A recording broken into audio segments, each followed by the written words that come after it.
Yeah, good evening, everybody. Let's proceed now with our uh, official start ng ating class. And unless Brother Ivy would like to expound something with sa song.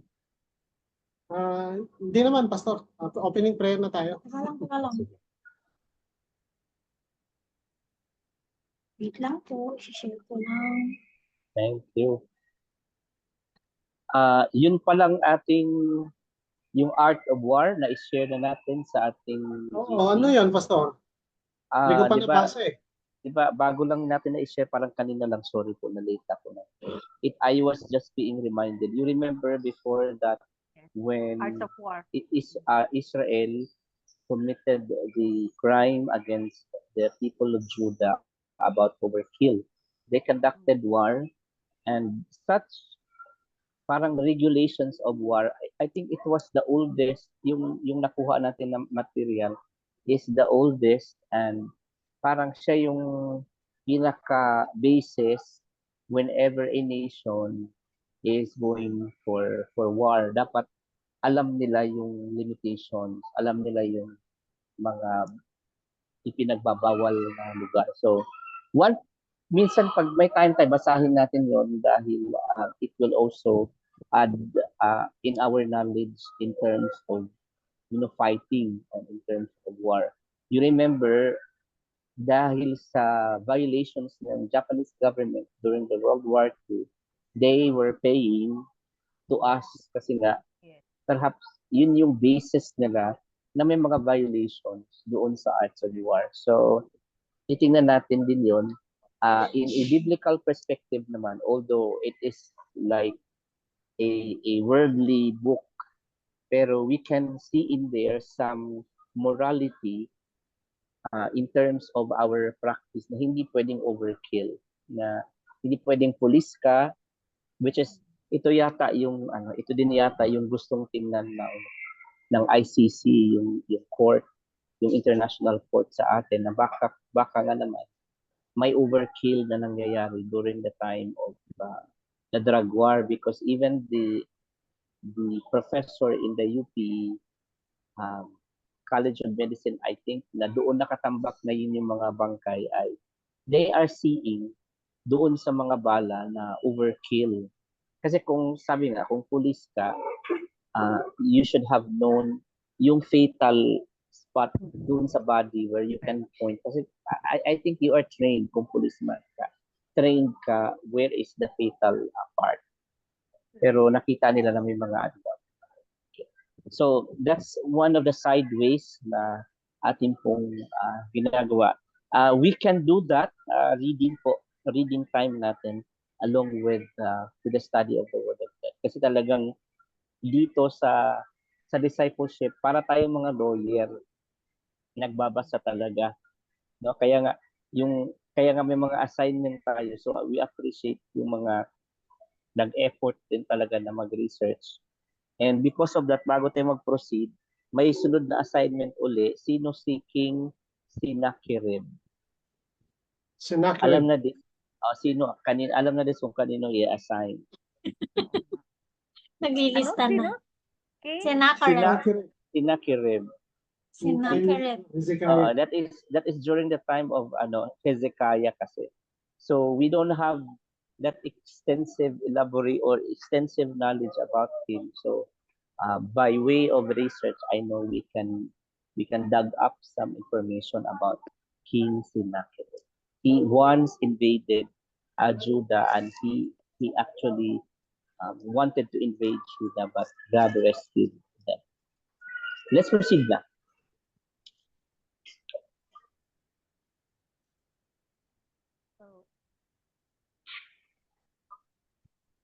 Let's proceed to prayer na po. Okay, let us pray. Father, we thank you. Father, we bless you. Salamat po, Lord. Like the song that we had just played, Panginoon, Lord, we need you. Every day of our lives, in this presence, Panginoon, sa aming pag-aaral na to, Lord, we need your presence. We need your Holy Spirit to teach us, Panginoon, ano man ang desire namin, Panginoon, kung hindi mo it is nothing, Lord Jesus. Okay, pangunahan mo po kami, Lord. Tulungan mo kami maunawaan, maintindihan Lord, at salamat sa time na binigay mo sa amin that we can study yung words, we can, as a congregation, Lord, sabi mo, whether 2 or 3 are gathered in your name, Lord, you are there in our midst. Salamat, Panginoon, sa iyong presensya. Lord, thank you for the forgiveness of our sins. Panginoon, salamat sa patuloy mong ginagawa sa buhay ng mga sa amin. Lord, gabayan mo po. We pray for Sister Badet and Brother Ramil sa kanilang kung nasa biyahe pa sila. Ingatan mo sila makauwi ng maayos pa. At salamat, Panginoon, sa pagtitipong katulad dito. Dalangin namin, Lord, na magamit ito para patuloy namin maintindihan at maunawaan, Panginoon, ang mga ginawa mo at ang plano mo at gagawin, Panginoon, sa buhay ng bawat isa. Sa mundong ito, Panginoon, Lord, thank you. Give you honor and praise. In Jesus' name we pray. Amen. Amen. Okay. Okay, so yung nagawa mo ba? Meron siyang Alam na. Sabi ko, gawin niya eh. Proverbs 3-7. Ito po yung verse natin. Do not be wise in your own eyes. Fear the Lord and shun evil. This will bring health to your body and nourishment to your bones. Okay? So, ang literal. Sin to forsake. Ano ba tayo? Ano ba yan? Literal, do not be wise in your own eyes. Kumbaga, yun ang unang-unang makukuha natin sa verse na to. Next is shun evil. No? Talagang talikuran natin. Nasa verse na yan. No? Figurative. Figurative. Implied, not fearing the Lord. It is a sin. No? Dito na, yun ang sabi nga, ano ba yun? The fear of the Lord is the beginning of wisdom. Diba? Kaya tayo natututo dahil nagkakaroon tayo ng tapos sa Panginoon. So relying on our own understanding is also a sin. There is a verse in the Bible. It seems right to a man, but it leads to death. No? Because you rely on yourself. Dahil akala natin tama pero mali pala. Mali. So we should rely we should rely on yun ang dahilan kaya binigay sa atin ang salita ng Panginoon, ang Biblia, for us to know the will, for us to know His parang guide sa atin sa buhay na to, di ba? Some of the people, let me just back it a little. Some of the people ay talagang nagdunong-dunungan. So we also have to be very careful at some people na parang bago lang natin na-meet and then nagpapakilala sila na sila ay mananampalataya and then their testimonies will always speak highly of themselves talaga na because of some kind of knowledge pa. So we have to be very careful of that kasi mga self-exaltation din eh. At some point may mga tao talaga na di ba mayroon nga tayong kasabihan yung mga tao na medyo tahimik muna malalim pero kapag medyo maingay agad they are shallow at some point. So shallow kumbaga maingay lang pero walang laman. Walang laman parang walang bigat yung salita niya. Walang substance. Kaya we are studying sa aming Bible study every Friday. We're studying Sermon on the Mount, katatapos lang namin. Beatitude. Yes, the Beatitudes until chapter 7. Hanggang 7, last 8 tayo. Pero natapos yung Sermon on the Mount on the 7th. And sabi doon, they were amazed pagkatapos niyang magsalita lahat ng mga Beatitudes and sa Sermon on the Mount. They were amazed dahil he speaks not like the Pharisees, di ba? Yan ang sinasabi. He speaks not like the Pharisees but with authority, di ba? Yun ang sinasabi ng mga tao sa ating Panginoon. And I think that should be the pattern of the behavior of those who listen to the Word of God na dapat ma-amaze ka kasi Word of God yun eh, nabago ka transform ka, di ba? Pero kung walang nag-i-na wisdom, so what is the use of listening, di ba? So kay Jesus, we will always be gaining wisdom. One thing I can also share dito sa sinabi ni Pastor na may mga tao na nagdudunong-dunungan. Kahit tayo, nangyari na sa atin to. One of the lessons Yeah. na gusto ko lang balikan doon sa aming Bible study noon is na na sinabi ni Jesus na about treasures on earth, and treasures in heaven. Na sabi niya, ano ba, Where your heart exactly is. pagkakasabi, do not store up your wealth on this earth, di ba? Where moths and kumbaga as Jesus Christ, no? Usong-uso ngayon sa social media yung tinatawag na financial advisor. Okay? Mm. So, kung makikita mo talagang dito maraming nadadapa na kasi we are being wise in our own eyes sa tingin natin. Pag sinabi lang na kumita lang ganun, sige, invest tayo. Sige, invest tayo. Kahit ako, ilang beses tayo bumagsak ng ganun. Na may mga pagkakataon na, imagine mo, Let me interrupt muna. Naalala ko lang, nakakuha na yung certificate niyo sa Kaiser, di pa? Nakuha na, Pastor. Ilang taon na lang yun, ano? 2027, Pastor. By 2 years. Malapit na. Matured na. Malapit na. Nangyayano. Malapit na. Pero minimum lang yan. Pero okay lang. Kasi pinakamaliit. Okay lang, mayroon. Oo, okay lang, meron. Actually, kung ngayon ka nga magsisimula, mataas na eh. Nakikita ko yung inaano ni Sharon Cuneta yung ano nila eh. Mataas na ngayon. Sumikat na kasi. Sumikat na. Tsaka maganda rin siya.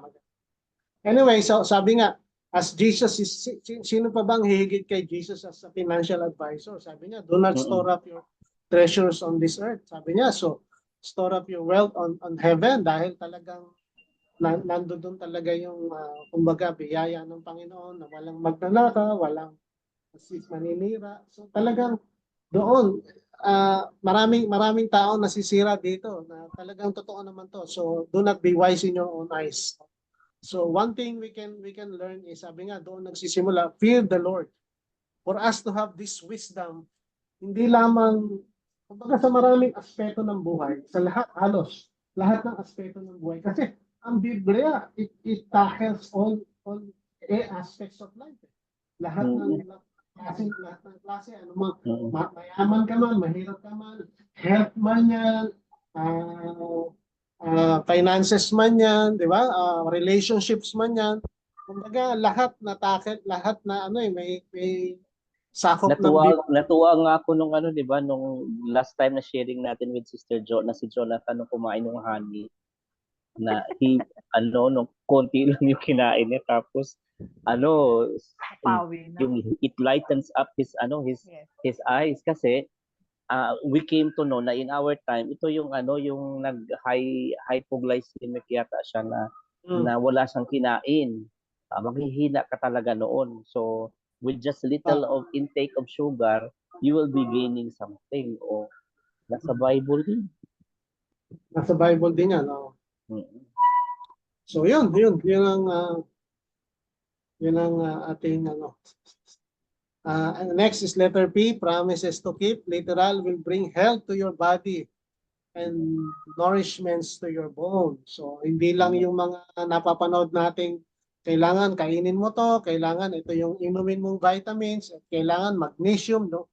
Ang dami mong napapanood na mga ganun, pero isipin mo, pag ginawa mo to, you will fear the Lord and shun evil.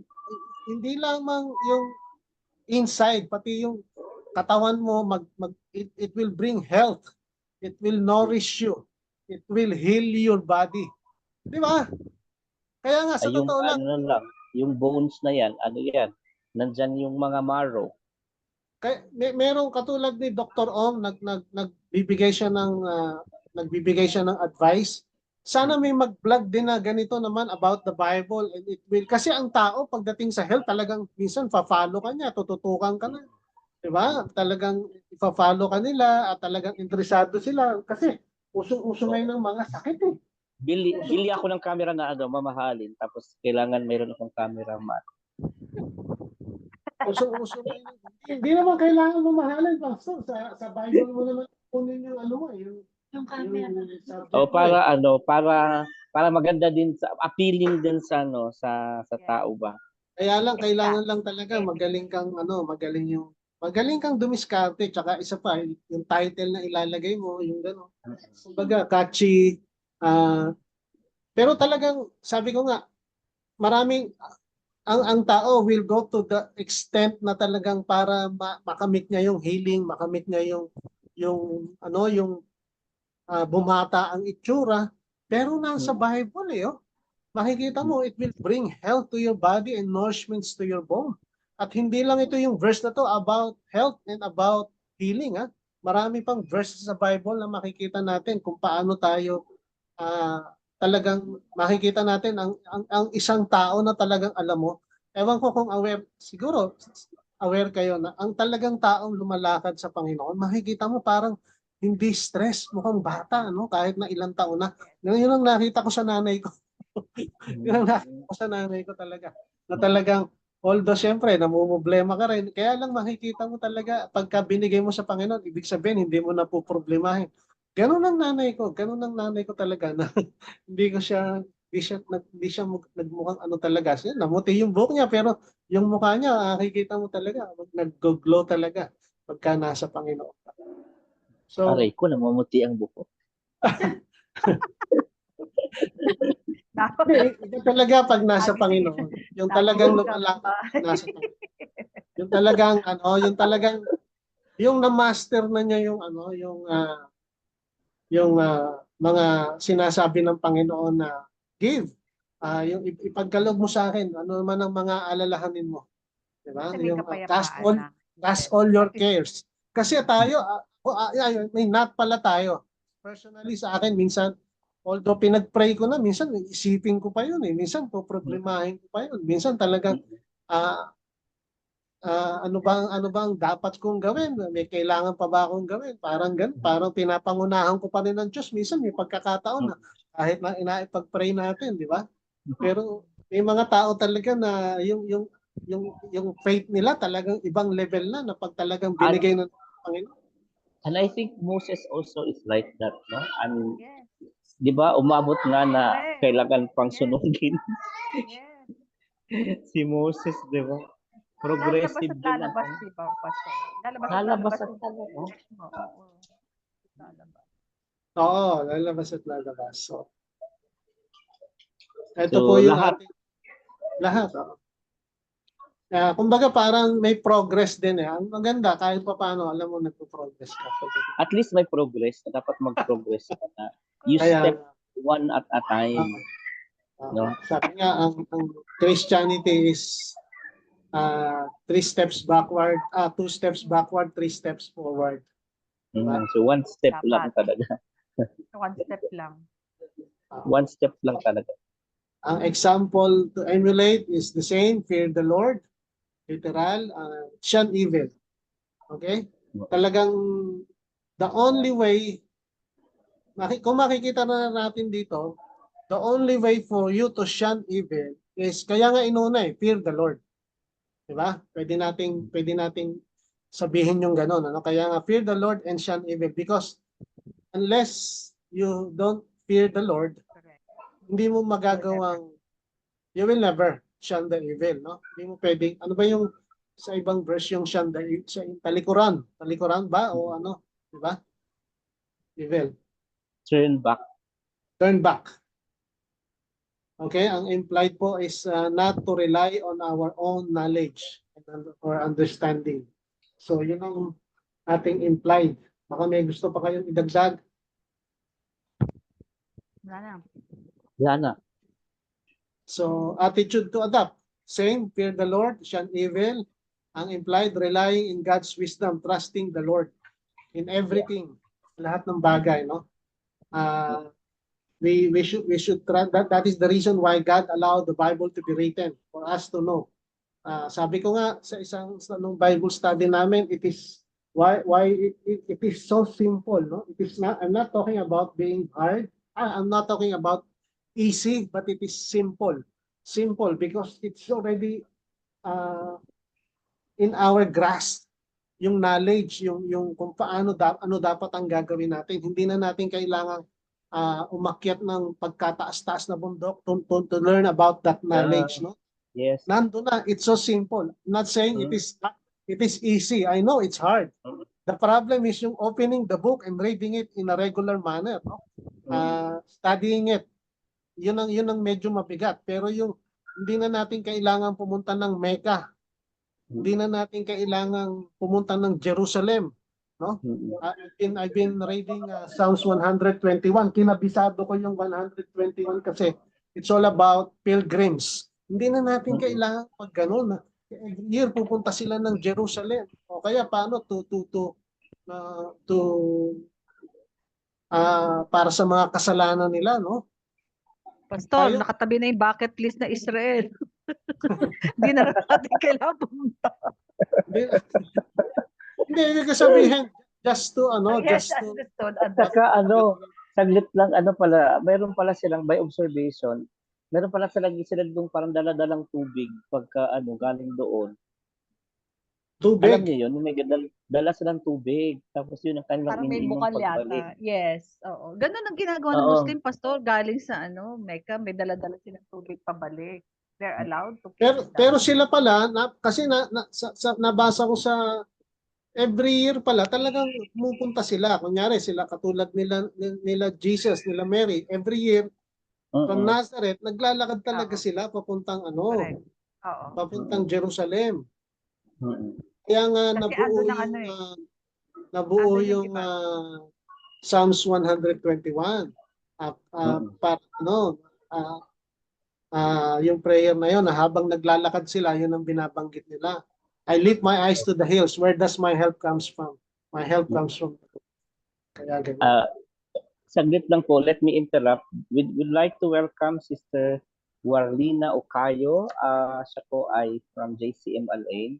At ngayong araw na ito ay birthday niya. So pwede natin Wow, happy birthday! pwede po natin siyang sayawan. Kantahan. I'm just joking. Pwede po natin Warlina talaga pangalan niya.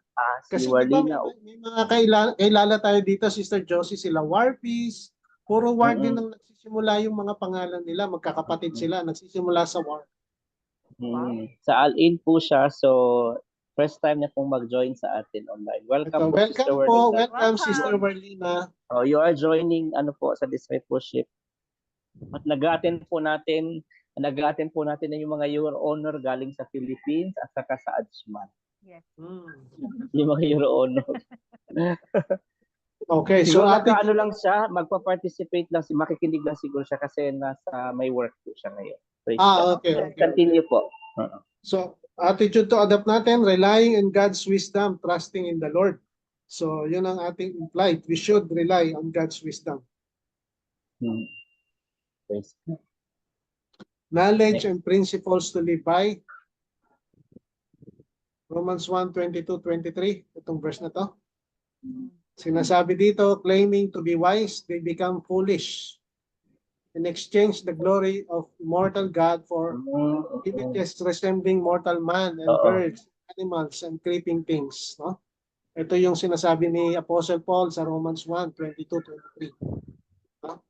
At kung basahin natin yung buong yan, yung buong chapter na yan, yun yung dahilan bakit nagkaroon ng abnormalities doon sa preference ng tao na yung man doesn't no longer desire to marry a woman, or same thing with the women, parang no longer desiring to marry a man because of the curse associated to worshiping idols. Basahin natin yung buong chapter ng Romans chapter. Meron pa nga yan, kung babasahin mo, Pastor, hinayaan sila ng Panginoon sa gusto nila. Yeah, because of their foolishness. Yes, and that is nakakatakot, yung hayaan ka ng Panginoon. So dangerous yung dangerous yung pagiging foolish talaga, or it all begins when you became knowledgeable on your own. Parang 'di ba? Parang si Saul na dati-rati naman the Spirit of the Lord came unto him, but the Spirit of the Lord departed and another spirit came unto him. So that is also very dangerous. Na, Oo, that is, in your foolishness, you're going to be scheming evil and you are being filled with envy, although yung accomplishment dapat ng buong country attributed pa din sa kanya, although accomplishment ni David. And Nagre-review masama na pa. ako ng nagre-review Di ba, na ako ng Pastor? 1 Samuel Oo. chapter 16 to 20. Ang masama pa kay Saul, he attributes it to the Lord na si Lord daw ay nasa kanya. Kaya pero nagagawa niya ay puro mali.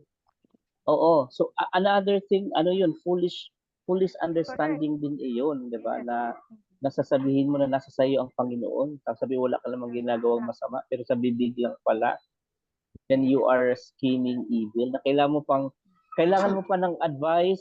Ako, I was so ashamed at the scenario where kailangan pa siyang advisean ng kanyang anak Oo, na mas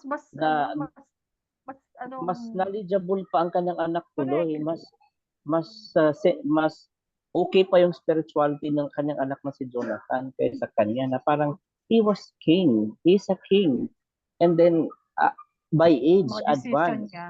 Yes. Yung mga decision niya because of his envy. Yes. At nag-umpisa din kasi sa social media. Kasi kumakanta kasi ang social media na kumakanta na si David nakapatay ng 10,000. Si Saul 1,000 lang. ay napanood niya. Napanood niya. So, doon lang nagalit. Doon nainggit. Biglang maingit. Aaruhin ba naman? Oo nga. Buti na lang umilag si David. Hawak-hawak niya palagi yung javelin. Oo.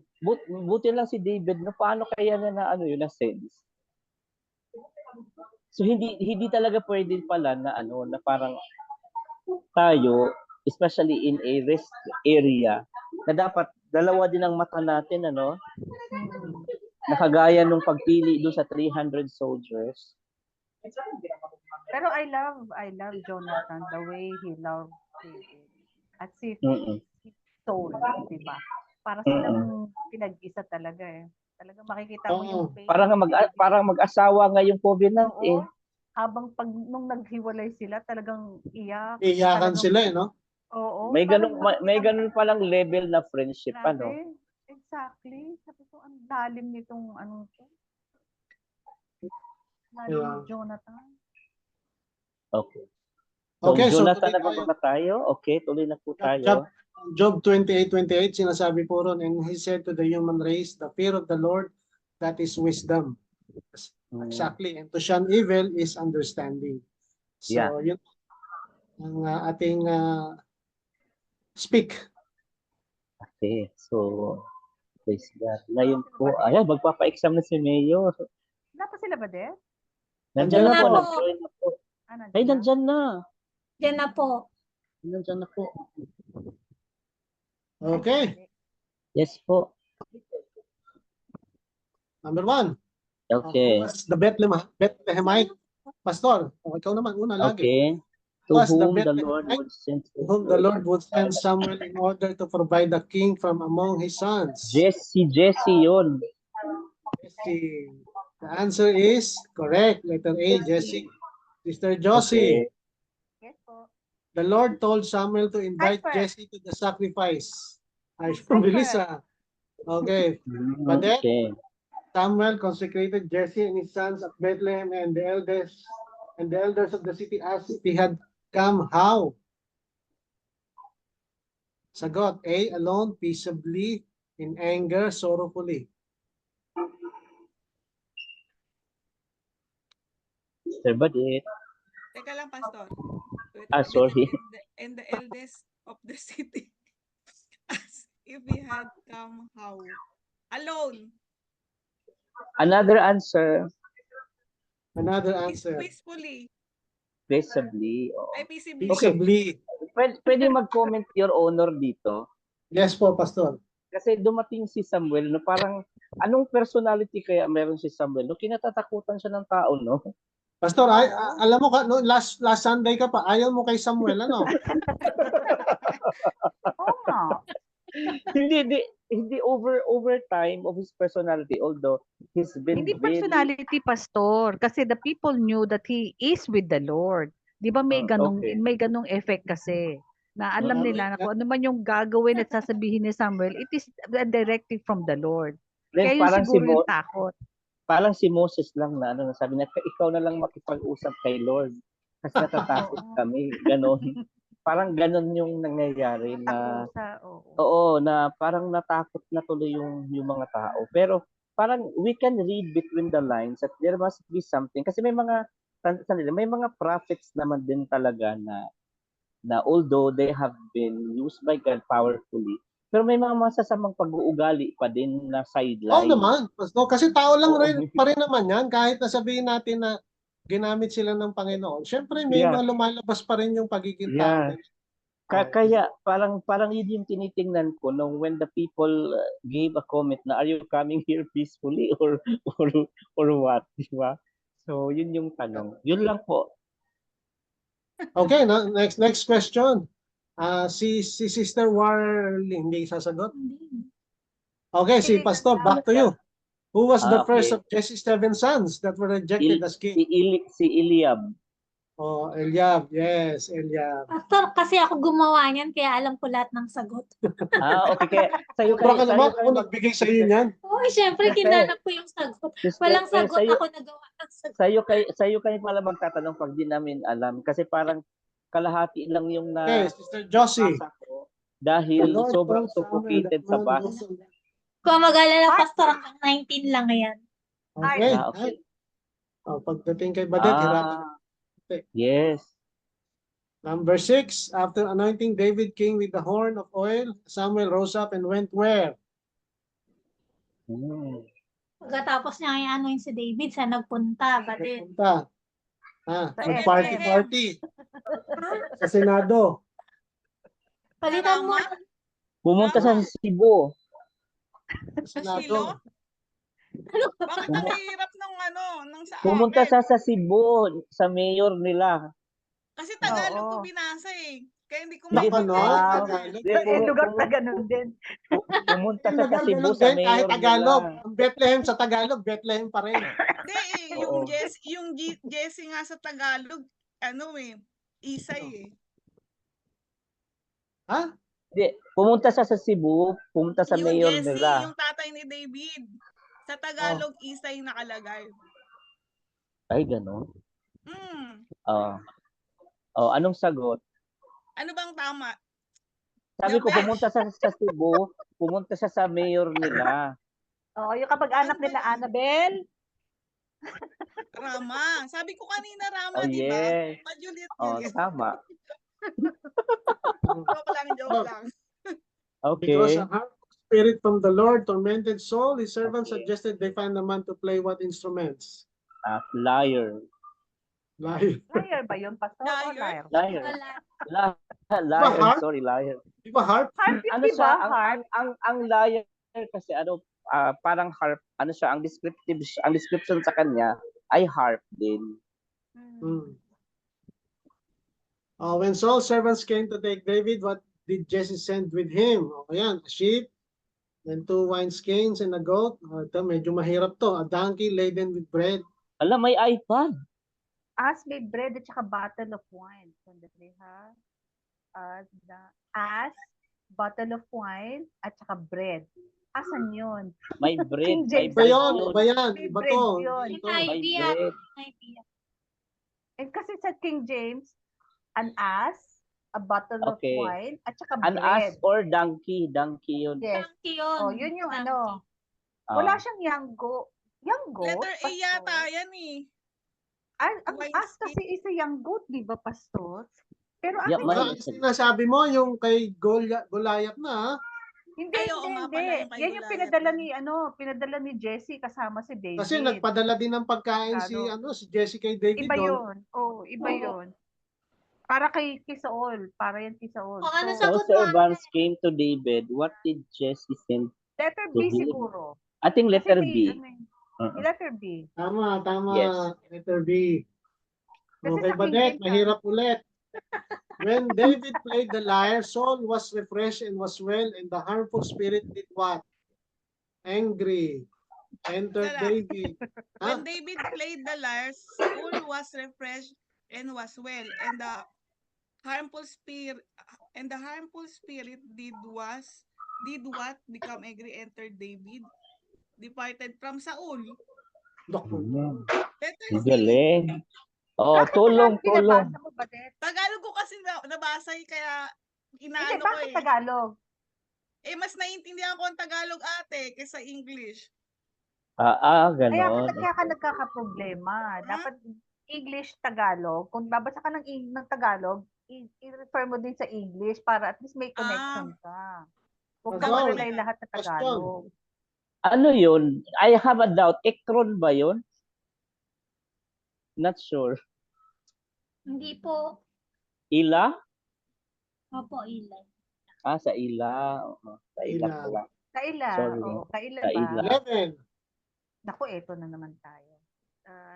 Si David. The Philistines champion named Goliath was from what place? Gat. Gath. Yes. Gat. Number 12 hanggang number 40 to, kaya dire-diretso na tayo.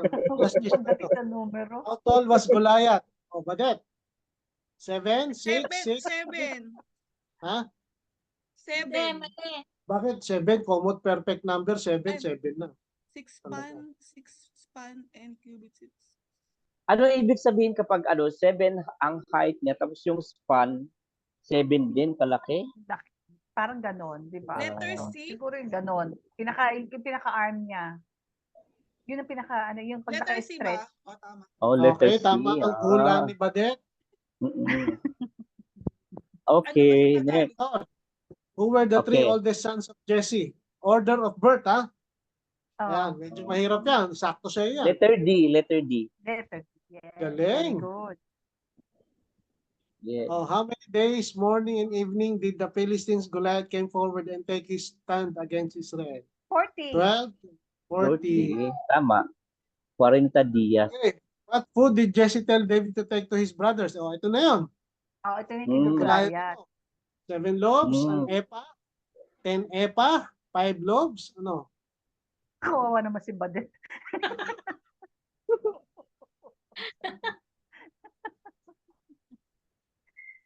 Ano sagot sa'yo? Parang marami, no? Hindi, Yes. Ilan bang oo. magkakapatid ang pumunta doon? Parang ginawa yatang tigda-dalawang binigyan. Hmm. Ilan ba yung kapatid na pumunta doon? 7? Tatlo lang Hindi, ba? Dapat Pastor. sila. Tatlo lang. Ha? Tatlo Tatlo lang. Tatlo So, tig lang. ano Badet, sila? anong sagot? Parang yata, mayroong tig 3 and Letter 1/3. B. Next question. What is an Yeah, epa? tama. Yun nga tinatanong ko, hindi ko nga alam yung EPA sa Tagalog kasi nabasa ko siya. Teka. Sige daw. Epa Epa sa is Tagalog. parang di ba? Parang weight siya, di ba, Pastor? Parang ano ate? Measurement. Weight. Measurement Iba. yan eh. Measurement, yes. Pastor, your turn. Saul Okay, would okay. enrich to kill Goliath, make his father's house free in Israel, and give him what else? Tatlo yun, di ba? Yes. May exemption sa tax, tapos his daughter, tapos Sinabi mo na yung making, sagot eh. pero si daughter dito. Daughter. His daughter. Yes. When Sister Josie, when he heard David's words against Goliath, whose anger was kindled against David? Si Yung Eliab. panganay? Oo, si Eliab. Sabi niya, Siya yabang-yabang nagalit, mo. Parang sounds like na nagliliyab, Parang Correct. Eliab. When Saul said David was too young to fight, what 2 animals did David say he has killed as shepherd? Lion and tiger, tiger and bear, lion and bear, bear and wolf. Lion and ABCD. tiger. Wrong. Wrong. Ha? Wala na ABCD, Pep. Wala, nakakalimutan. Lion and bear. Okay, lion and bear, letter C. Yeah, okay. Next. Pastor, instead of Saul's armor, what did David take with him to fight Goliath? Napakadali niyan. Yung SSS. Staff, stone, saka sling. Wow. Kala ko social security. Galing David said that he came in the name of the Lord of hosts and he would cut off Goliath's what? Head. Head. Head. Ay, Letter A. akala ko ako eh. Oh, nakakita lang ng madaling sagot. Oh. Ito sa'yo mahirap. Oh. David stung and it hit Goliath on what part of his head? Forehead. Ah, Oh, galing. Oh, pagka alam mo sagot, sinisigaw. What did David use cut to off Goliath's head? Di ba Goliath's sword din? Yun, Yes. Goliath's sword. His sword, no? Ala, insult yun ano? Oo. Oh, Ala, Sarili niya.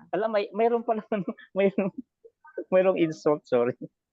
After the women sang, Sagot mo Saul na, was Pastor. very angry and a harmful Fear. spirit rushed upon him. Spear. Fear.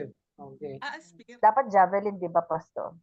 Ayan. When Saul tried to kill David with his spear, David evaded him how many times? Oh, Badet, Si Ate Josie pa, hindi ako. ikaw. Tapos na. Teka lang, when Saul tried to kill David with his spear, David evaded him how many times? Isa, times. dalawa, tatlo, Three apat. times, three. Wrong. Parang 4. 3 Kasi times. many times eh. 3 times siyang gustong tiradurin yung nakaano sa ano. Parang many occasions eh. Hindi lang natin nabilang. Pero parang 4 yata eh. Teka lang, basahin natin. Ako 3. Kasi Alam ko dalawang twice, beses niyang Pastor, ginawa eh. yun eh. Oh, Hindi, pero many yung occasions, ano, kung specific Yung, verse na yung, yan. hindi, yung iba, Pastor, hawak niya lang. His Okay. intention. Okay? Pero Pero yung parang sinasabi twice. dito, ilang beses niyang naiwasan yung pagtano sa kanya. Alam ko twice eh. Pero Parang dalawang beses ginawa ni Saul, pero 3 times niyang gustong Mali ano. nga. Mali nga. Pipilit naman eh. Twice Twice. nga. Yun. Twice Kasi nga. ang tanong is Twice. ilang beses. Kasi iniisip na ni Saul na i-ano sa kanya. Pero yung hadlangan. physical, twice oo, yun ang naiwasan ni David. Oh, ito na, binasa na Okay. namin twice ang sagot. Twice. Twice nga. Okay. Okay, 25. Pastor, Jonathan spoke to his father Okay. Saul about David and asked him not to sin against servant David because had not done what Saul. Because had not done what Saul. Ano yung letter D? taken his Taken his flock. flocks and herds. No, ibig sabihin si David, hindi naman siya nag-sin against him, no? Opo, letter B. Tama po ba ang kayo. sagot, letter B? Opo, letter B. Yes. Letter B. Yeah, okay. 26. Jonathan told Saul that David had done what when he struck down the Philistine. What? When he struck down the Jonathan told that David had done what when he struck down the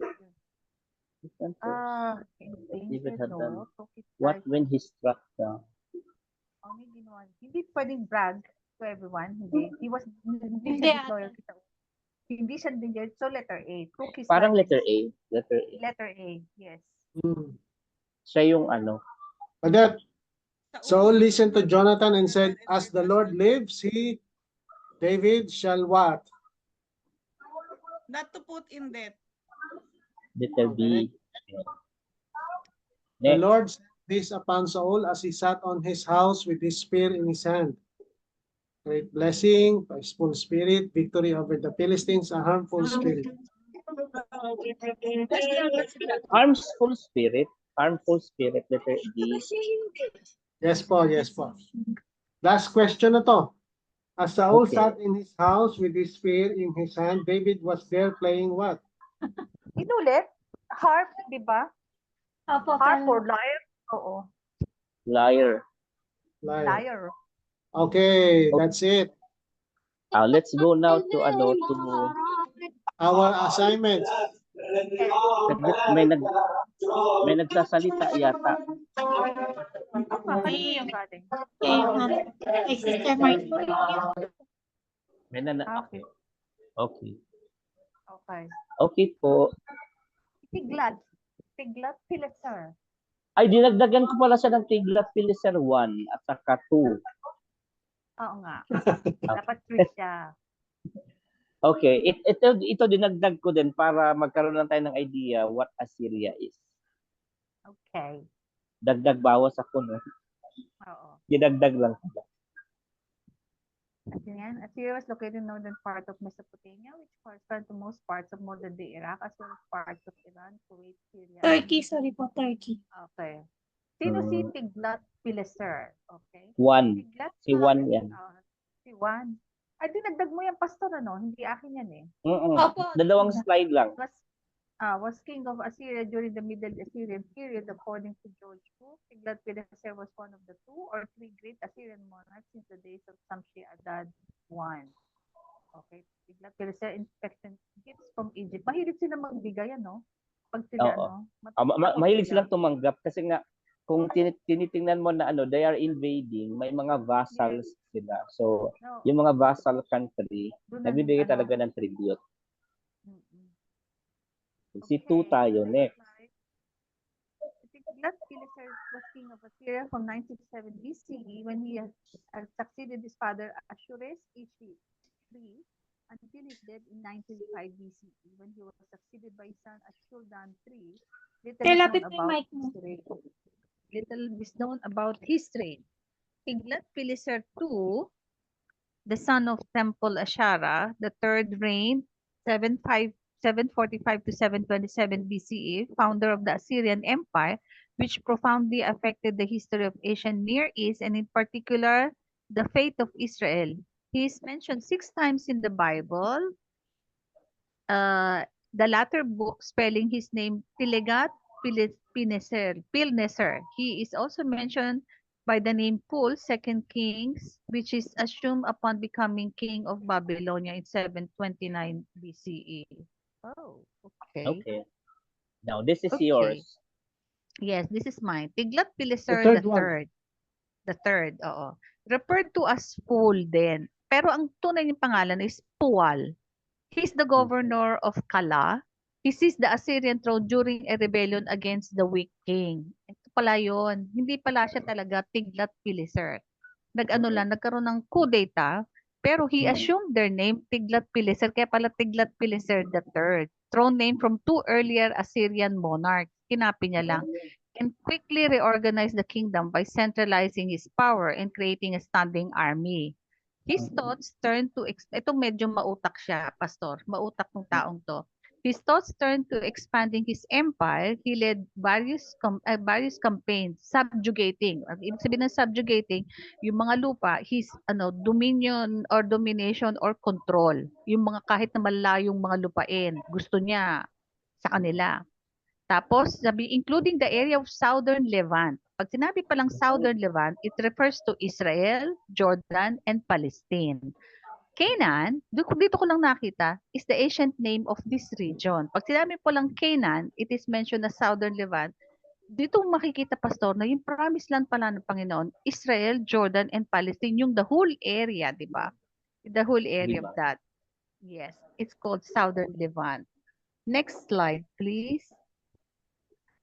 He eventually merged the kingdoms of Assyria and Babylonia, making his kingdom the most powerful in the world. Okay? That's Kaya nga sabi during ko his mautak.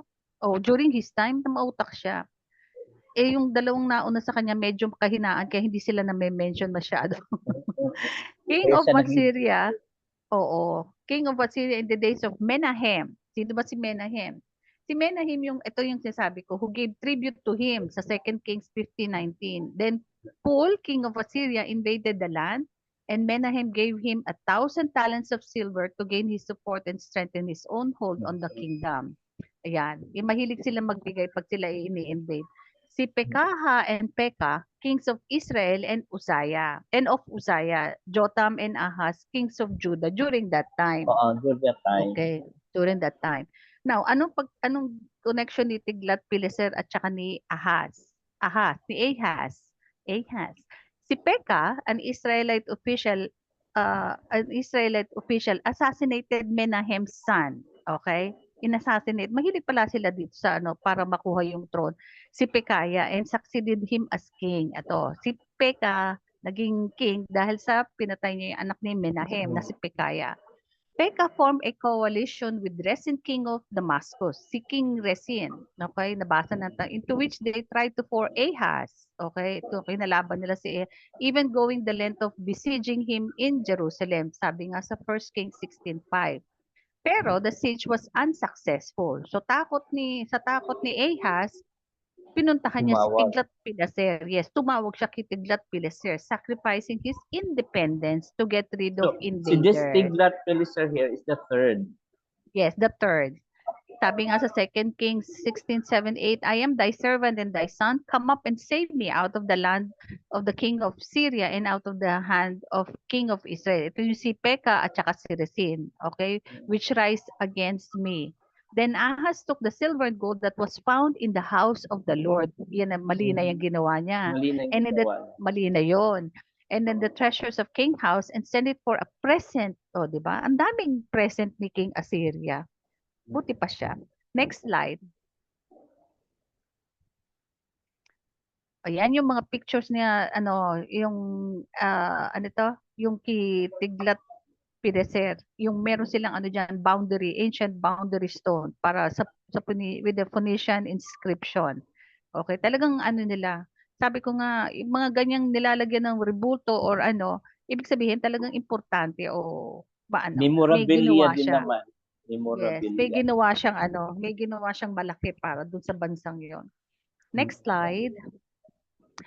In 1 Chronicle 5:25, the God of Israel stirred up the spirit of Pul, king of Assyria, and the spirit of Tiglat-Pileser. Isa lang to ha, kasi nga yung pangalan niya, Pul, king of Assyria, and and the spirit of Tiglat-Pileser, king of Assyria.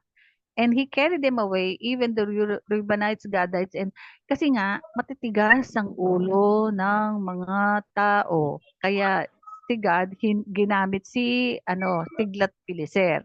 Ang nangyari, di ba, Pastor? Sabi nga, si Tiglat-Pileser first mentioned in the Bible gaining victory over Pekah, king of Israel, and Rezin of Damascus, who were confederates. Yan yung magkakampi. He put Rezin to death and punished Pekah by taking a considerable portion of his kingdom and carrying off a vast number of inhabitants into captivity. Kinuha niya rin yung mga naninirahan sa Israel. Sino-sino yon? A good number sila, Reubenites, Gadites, at half tribe of Manasseh. So, tapos, last one, he was the founder of what's called the Second Assyrian Empire. Okay, Neo-Assyrian Empire ang tawag. An empire meant to embrace the whole world and the center of which should be Nineveh. Dito ko nakikita na yung utak ni Tiglat-Pileser o ni Pual, Pastor, is makuha niya lahat. Sumobra yata yung niya. Sumobra yung talino niya. Parang si Alexander the Great lang. Yes. Parang dito ang pumasok sa akin, alam mo yung one world policy, di ba? Yung one world. Yung gusto niya talagang siya lang ang namuno. Kaya he was considered one of the greatest Assyrian monarchs. Tapos na po. Tapos ang lawak pala ng kanyang ng sinasakupan. Okay, so thank you po. And then next time, next session would be an assignment discussing who is Sennacherib. This is during the time of King Hezekiah. Let's press Ano please. pangalan This niya, time, Pastor? Sennacherib? Sennacherib, that is Sennacherib.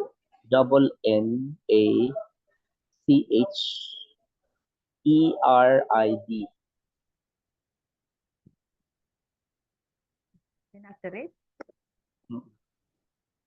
Okay. Okay, Pastor. So, pag-uusapan po natin is about the reign of Hezekiah. So let us press please. Ang meaning ng kanyang pangalan ay maganda. Kung basahin natin, it means God has strengthened. And we are blessed to once again be discussing a king that is righteous, na kasi ang sinundan, ang bago nito si Ahaz, evil. Ang tatay niya righteous. Ngayon naman ibinalik doon sa succession na merong again a righteous king. If we're going to press, we can see in the genealogy na siya po ay anak ni Ahaz, lolo niya po si Jotham. At nandyan po talaga sa succession ng kingship at nagpo-focus pa rin po tayo sa buhay ng mga kings sa Southern Kingdom, which is Judah. Now, according to 2 Kings chapter 16, verse 20, okay, doon po sa parallel study natin, matatagpuan natin dyan na siya ay pinalitan niya ang kanyang tatay na si Ahaz. Similar din ang narrative sa 2 Chronicles chapter 28, verse 27.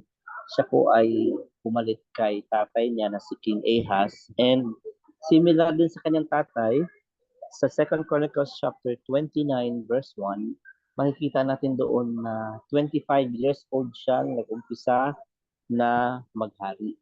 And verse 2, very very good ang kanyang narrative because it was stated there, he did what was right in the eyes of the Lord. Now, I just wanted someone to be reading so quickly 2 Chronicles chapter 31 verses 20 to 21. Very quickly, 2 Chronicles chapter 31 verses 20 to 21. Kindly read it aloud. 2 Chronicles chapter 31 verses 20 to 20. Sino yung nakakita? Balik ko ha. CR lang ako. Okay po. Ano po, in this way, King Hezekiah handled the distribution throughout all Judah, doing what was pleasing and good in the sight of the Lord his God.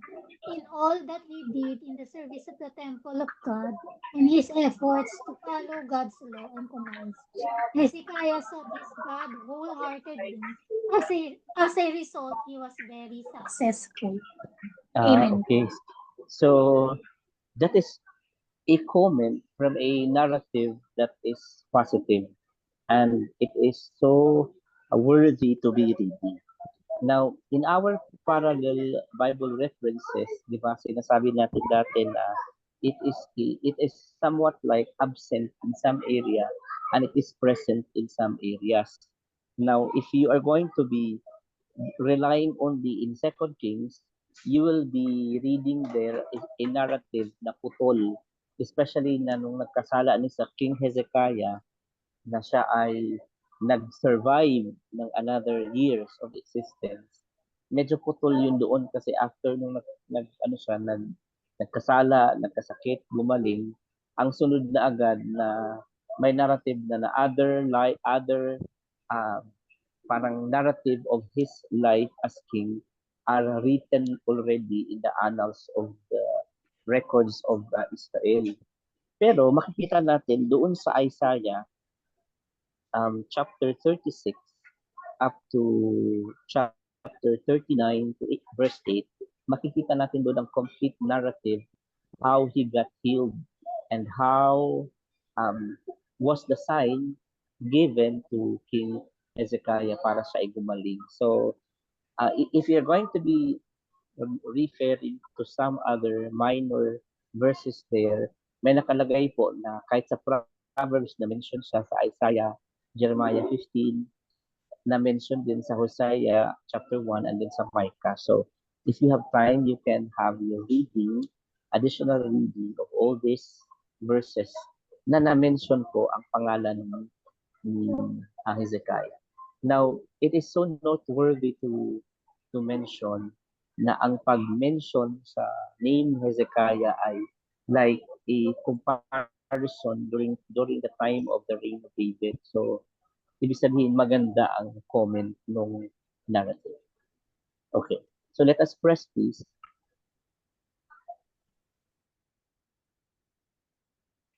Sister Fe, pakibasa po yung ating introduction. Hezekiah was a remarkable king, used by God to rescue Jerusalem from the Assyrians and bring reform and revival to Judah. He is known for his God-honoring prayer life, a remarkable miracle and a tragic truth. Okay.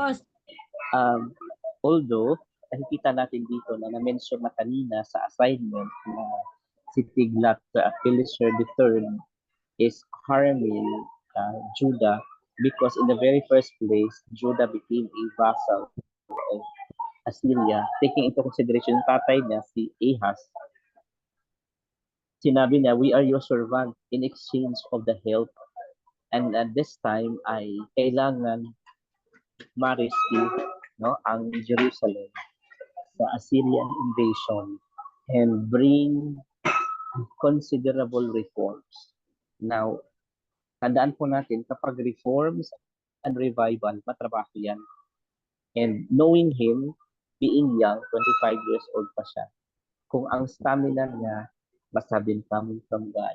Of course, he must have that kind of stamina to endure physically, pero I know that his strength is coming from God.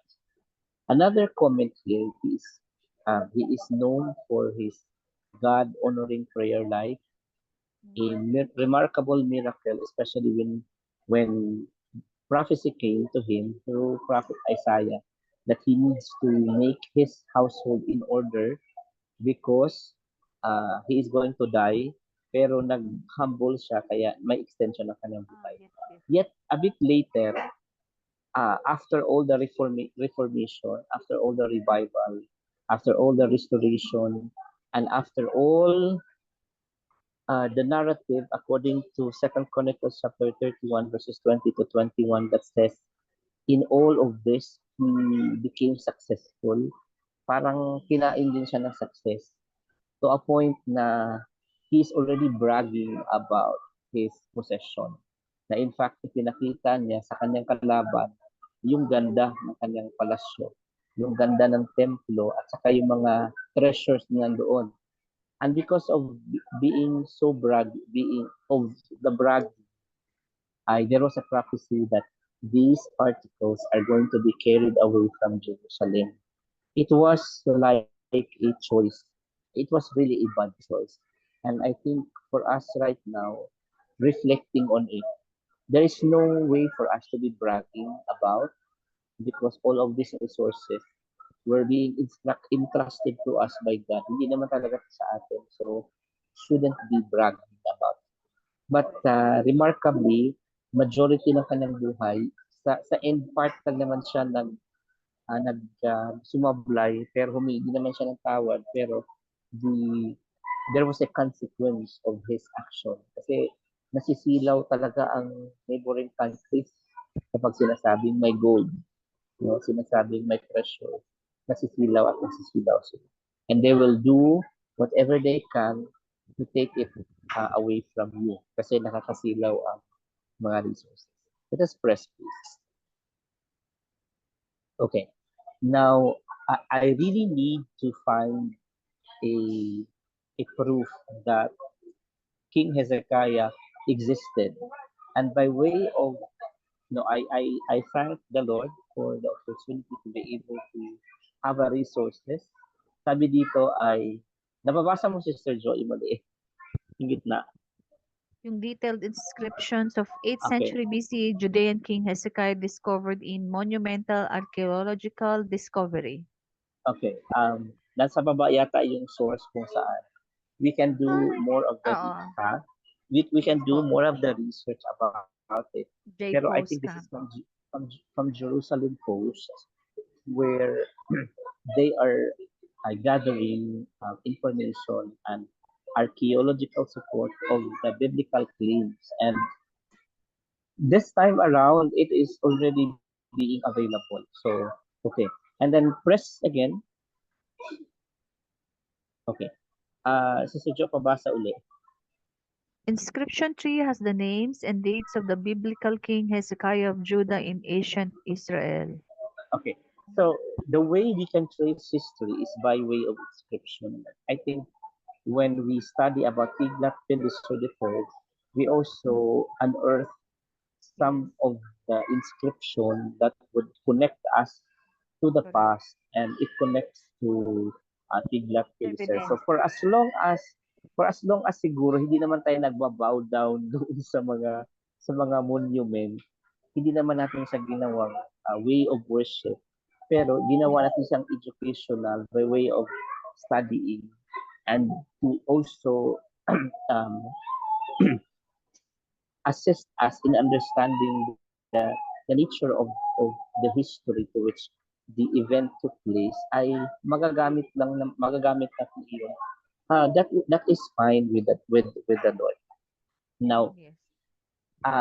another very, very interesting thing is that when they discover this inscription, yung kanilang nasa taas, saka ito, ganito yung translation niya. I want Brother Edic to read. Press, please. Yan. Ito yung laman, Brother Edic.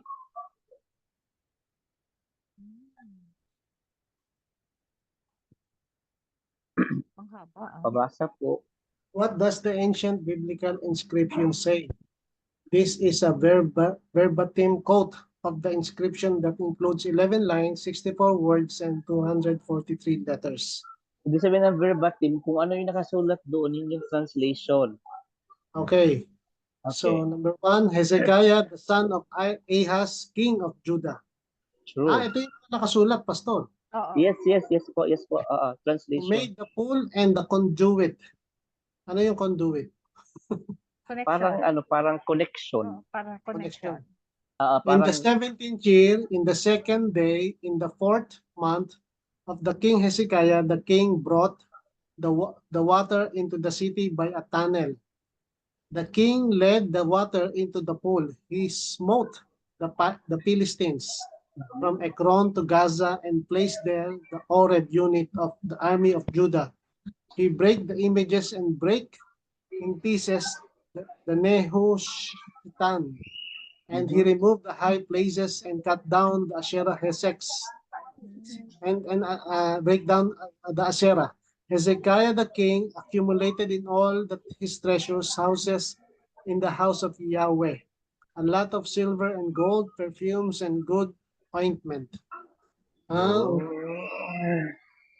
Grabe. parang ano din ako, parang nakakapangilabot din na to unearth such biblical piece that supports the claim. Kasi ang challenge Yes. natin these days is yung mayroon ba yung archaeological findings? Diba laging ganyan ang sinasabi ng mga scientists. And indeed, there is. And so noteworthy po yung sinasabi talaga sa 2 Chronicles chapter 31 verse 20. No? And here, one of the greatest accomplishments that he had is really to break the pieces of the idolatry which his father brought. Kasi we remember si Ahaz, nagkaroon pa ng child sacrifice, nagkaroon pa ng mga images, nagkaroon pa ng worship doon sa high places, and then the spreading tree. So in his time, yung ginawa ni King Hezekiah talaga ay reformation at matrabaho ito. So let us see 5 things in the reformation. Sister Badet tayo. Number 1. From unfaithfulness. Cleaning. Teka lang po. Okay.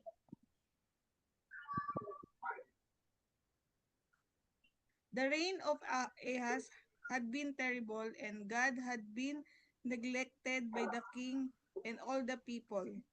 For young Hezekiah, in the first year of his reign, in the first month, he opened the doors of the house of the Lord and repaired them, and proceeded to spend 16 days cleansing the temple. So mayroong talagang mayroong planning na inuna na talaga si Lord na ayusin ang templo, no? May planning siyang ginagawa. So in his age na 25 years old, very decisive siya.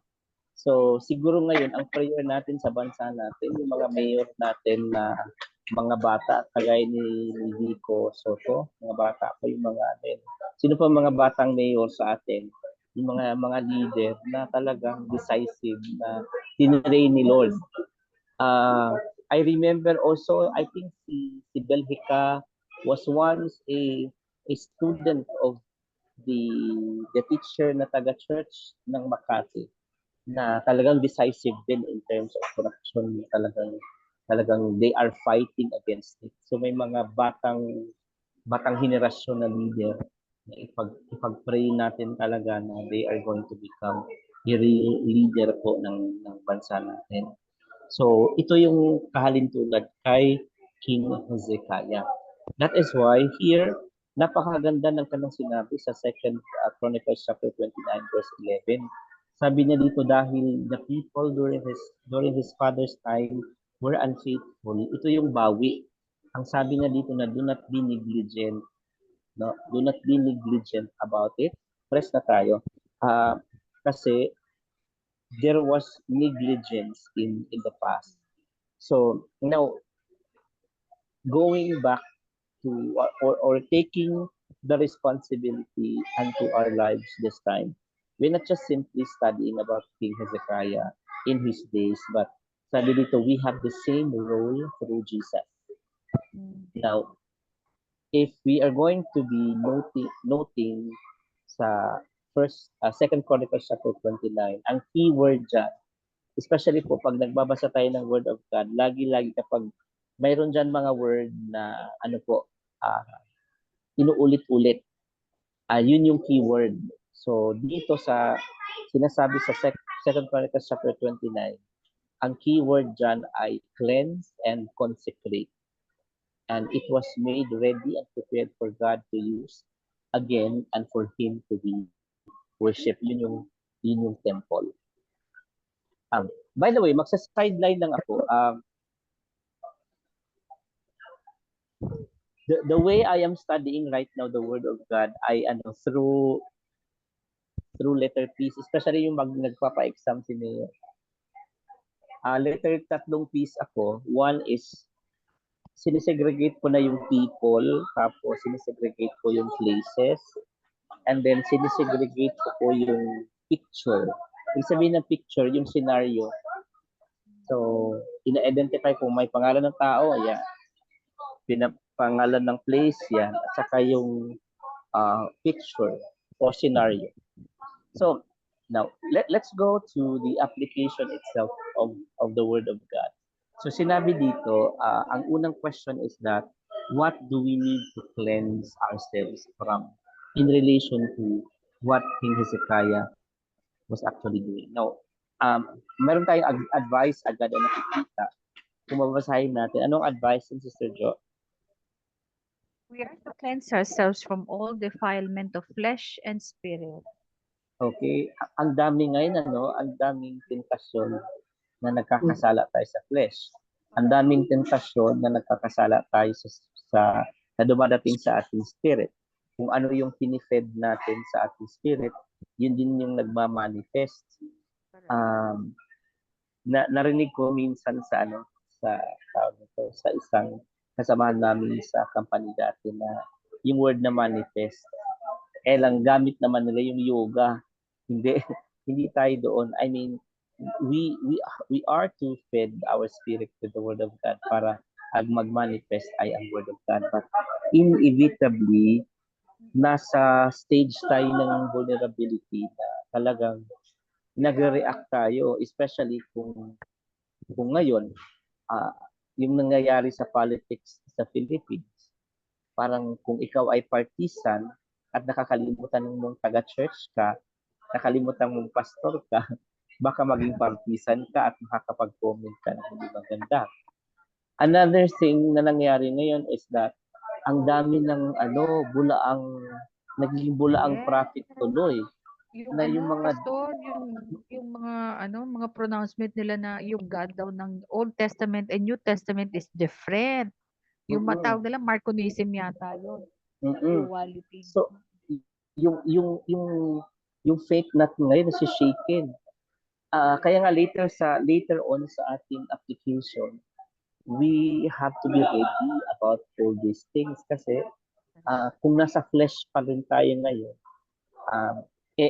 even ngayon, di ba, let me just mention, I think si Pastor Ed Lapis ngayon ay on the hot seat and many people are judging him for such kind of pronouncement. Ang prayer ko is that if he at some point reviewed his teachings, I am expecting him for a public apology, and I'm not judging him right now by way of that instance na baka nga nagkamali siya doon sa teaching na iyon, ang ating prayer is for him to Enlighten. to be enlightened.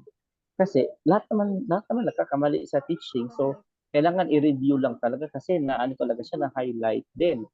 And then another thing then is that where si Donald Trump, when he commented about the opening of the Paris Olympic, where mayroong parang depiction of the Last Supper that mocks, Puro mga gay. you know, Oo. it is a mockery to Christianity right now.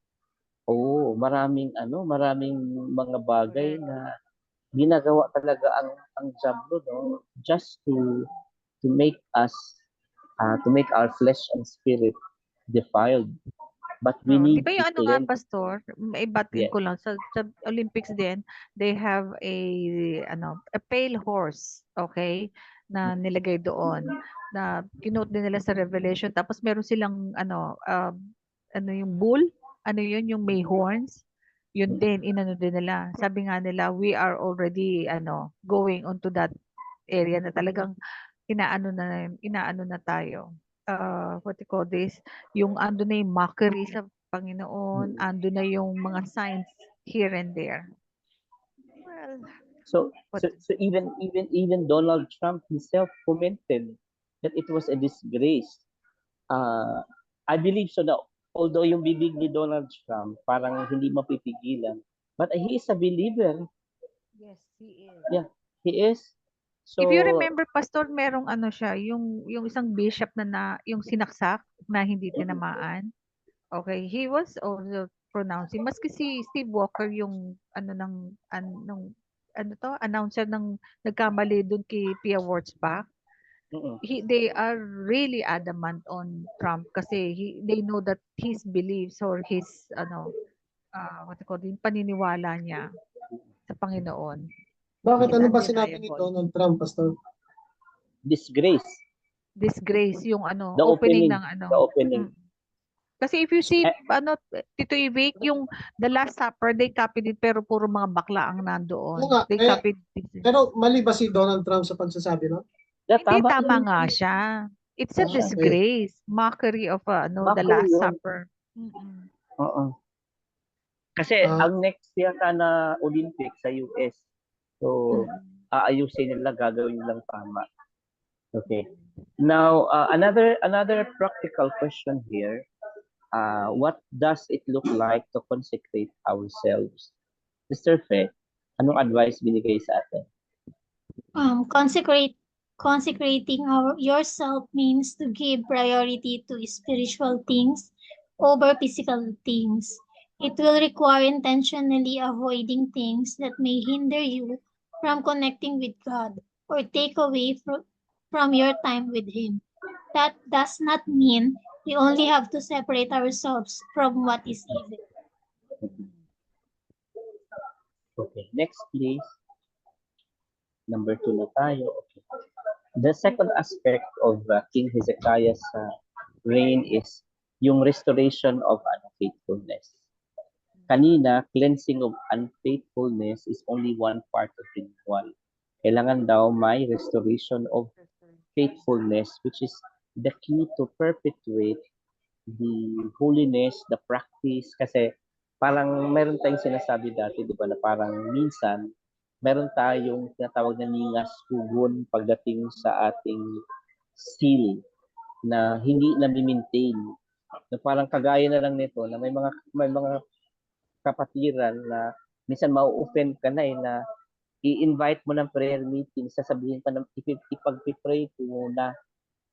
Prayer meeting nga ipag-pray pa niya na na kung makaka-attend siya sa prayer meeting, in-invite na nga ng prayer meeting, ipag-pray pa. Parang so offending. So,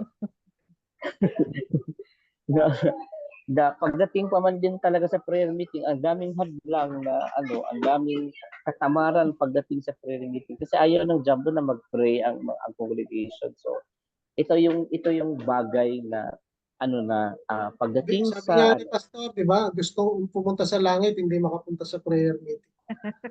Kaya nga, di ba? So yung ito dapat ano na yan, I mean, dapat normal na dapat kapag prayer meeting, Bible study, hindi na dapat pinaglilibatehan ng mga bagay na yan. Hindi na dapat Pero siguro kasi pinag-struggle. hindi, right from the very start, siguro wala yung desire. Diba? Sabi nga, it is the Holy Spirit who gives you the desire to know Him. So, wala siguro yun. Mm.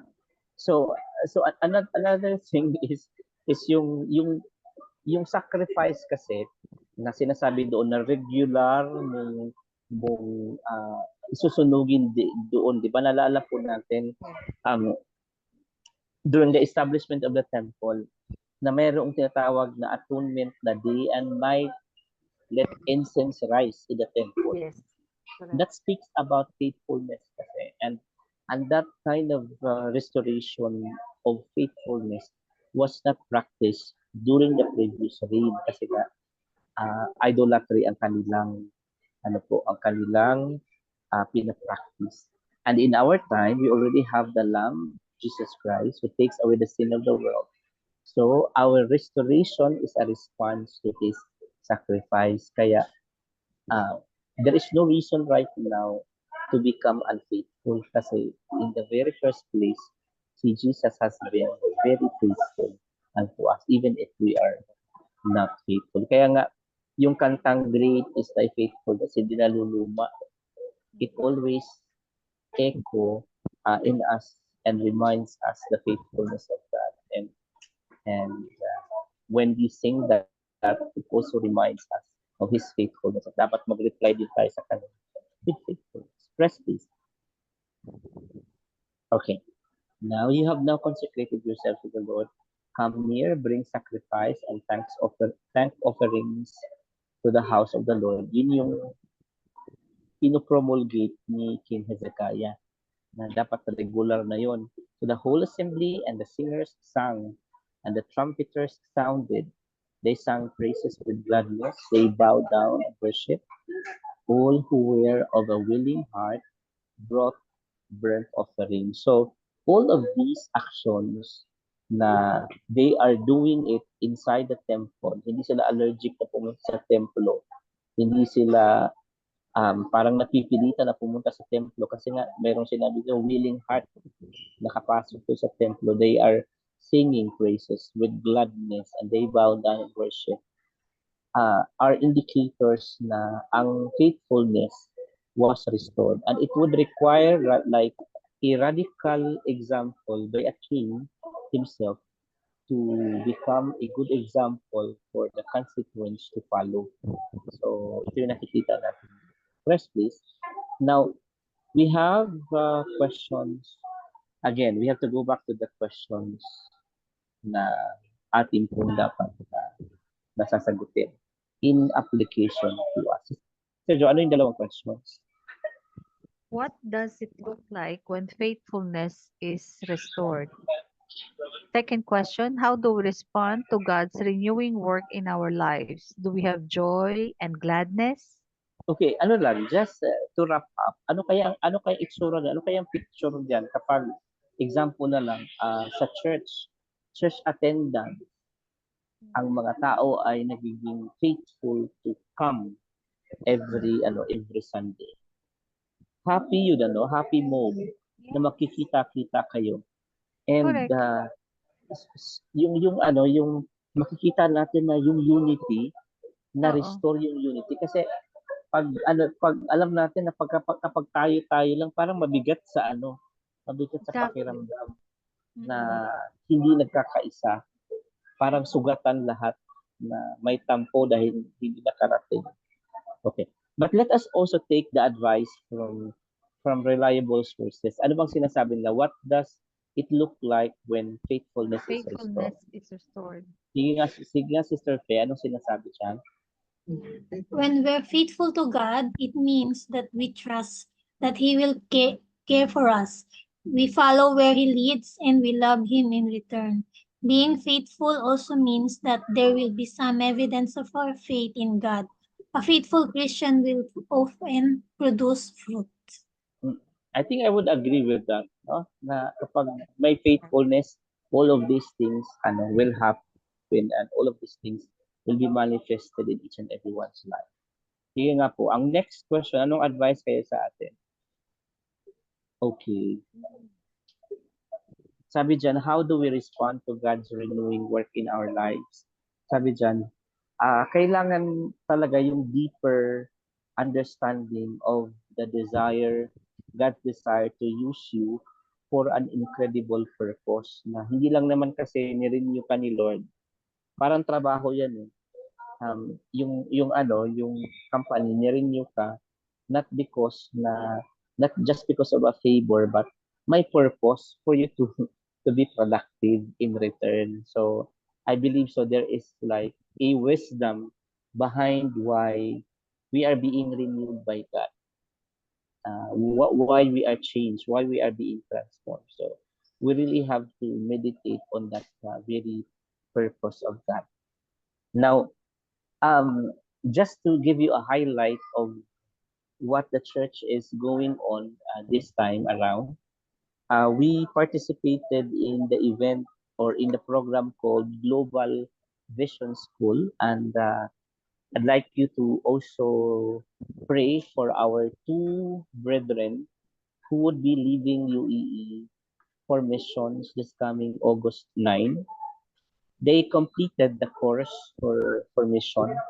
One missionary will go to Turkey. The other will go to Morocco. The other one will go to Morocco. So it's a group of Filipino brethren na magmi-mission po sila, and JCM participated in it. So we will be sending two of our missionaries. So we have to pray for them. We have to pray that the Lord will really be using them, and then the Lord will be providing even for them. So they are going to be going on their own expense, at their own expense. So we are so glad, because when this mother said that this is a fulfillment of the long overdue desire of her to be in the mission, became a reality, because she sensed the very purpose that she really have to go to mission. Okay, number 3, organization and form. So this is like government, no? So one of the keys of Hezekiah's reign of renewal was following up the initial reform with system and structure to ensure ongoing change and renewal. One thing that I would like to be reinstated in the Philippines is yung continuity of the program sana. I mean, hindi yung dahil natapos yung administrasyon ni ganito, pag iba nakaupo, iba naman, baguhin na naman, back to zero naman. May mga project na nasayang dahil kalaban sa politika, no? Hindi itinuloy. For example na lang, very late lang natin nalaman na kung itinuloy pala yung Bataan Nuclear Power Plant, makakasave tayo sa kuryente. Pero dahil ito'y nagpapaalala sa isang politiko, hindi itinuloy. So it shouldn't be like that. I mean, the continuity of the structure and program, dapat yun dapat ang i-instill natin sa constituents, na hindi yung partisan. Kasi ngayon talaga very partisan eh. Yes. Very divisive talaga tayo ngayon, kasi knowing na we are archipelago ang setup natin, talagang very partisan ang ating politics. Sana naman po ay hindi ganyan, or else we are going to be like a subdivided community, no? So, si King Hezekiah, he reinstituted the services in the temple, and he assigned people there in the temple. Bakit na inuna itong religious form? Because we believe that the cycle of the lives of the Israelites really umiikot doon sa kanilang pananampalataya eh. And all of the other activities like the government, the resources, the blessings, all has a root doon sa kanilang relationship kay Yahweh. So, so important na yung religious affairs ng Israel, yung kanyang spirituality, ay uunahin ni King Hezekiah. Press, please. Okay. Na makikita natin dito na ang response, because there is organization and continuity, we will be able to see it all, that the people responded with generosity. I believe so. Kapag sa government natin, nakikita talaga ang sincerity ng mga nung nasa government. Alam mo, walang mandadaya dyan sa tax na yan. No? Walang mandadaya na yan. So I want Sister Badette to read this What a Beautiful Life summary. Sister Badette. Was met with a response of generosity. As soon as the command was spread abroad, the people of Israel gave in abundance the first fruits. They brought in abundantly the tithe of everything. What a beautiful life summary. Thus Hezekiah did throughout all Judah, and he did what was good and right and faithful before the Lord his God. And every work that he undertook in the service of the house of God and in accordance with the law and the commandments, seeking his God, he did with all his heart and prospered. Okay, that was in 2 Chronicles chapter 31 verses 20 to 21. Press, please. I think we have questions. We have two questions to understand. And then we also have advice. Sister Jo, press, please, and then read the advice. Yeah, okay. What practices do we need to adopt to ensure renewal continues to happen and for us to remain ready for Jesus to return and to use us in his kingdom? Number 1, pursue Christ-likeness now. Number 2, ready yourself for suffering. Number 3, work faithfully for Christ. May source yata tayong sinasabi. Sa desiring God. Okay, binigyan tayo ng advice. Now, I'd like to emphasize about number 2 kasi ang nangyayari ngayon, most of the Christian gustong ma-pamper. Gustong ma-pamper. Parang pag may ayaw ng suffering, pastor. Ayaw ng suffering. Parang gusto feeling good, no? Parang pag nag-attend sa church na entertain. Pag-attend sa church, yung oo. So, pero hindi pwedeng alisin yung kain. Maglalaing ba tayo by Sunday? Di ba? May nag-request. Dapat kasi pinadala mo na yung passport mo agad para mabisahan, para makaabot sa laing. Baka lying na lang yan. Lying na lang yan, pastor. Lying. So, yung emphasize natin na yung dapat tayo, mare-ready ang lahat na mga member na maging ready tayo sa suffering. Kasi minsan, nalulungkot tayo na may suffering. Ibang tao ay sasabihin na hindi na yung mag-a-attend kasi may suffering. Nag-worry tayo, no? But if suffering bring it forth righteousness, so be it. Kasi work ni Christ yun na magsasuffer. Okay? Di ba Okay, yun next. pastor, di ba? You have to testify even your problems and suffering kasi you are giving glory to the Lord that He can. Okay. Tatapusin mo na yung Sister Jo ang sinabi. How can we ensure generosity, service, and sacrifice continue in our renewal? Develop a heart of gratitude. Kasi kung mayroon ka talagang grateful heart, hindi mo ipagdadamot. Correct. No? Pati service mo, sakripisyo mo, you will be generous in everything. Kasi knowing na lahat na ito galing kayo. Testimony ko lang. Sa CCF, Yes. kasali na ako sa D group. Pero I am very thankful kasi Nice. Kasi yung sinabi ni Pastor Peter. Yes po. Na naman ako. Online din kayo?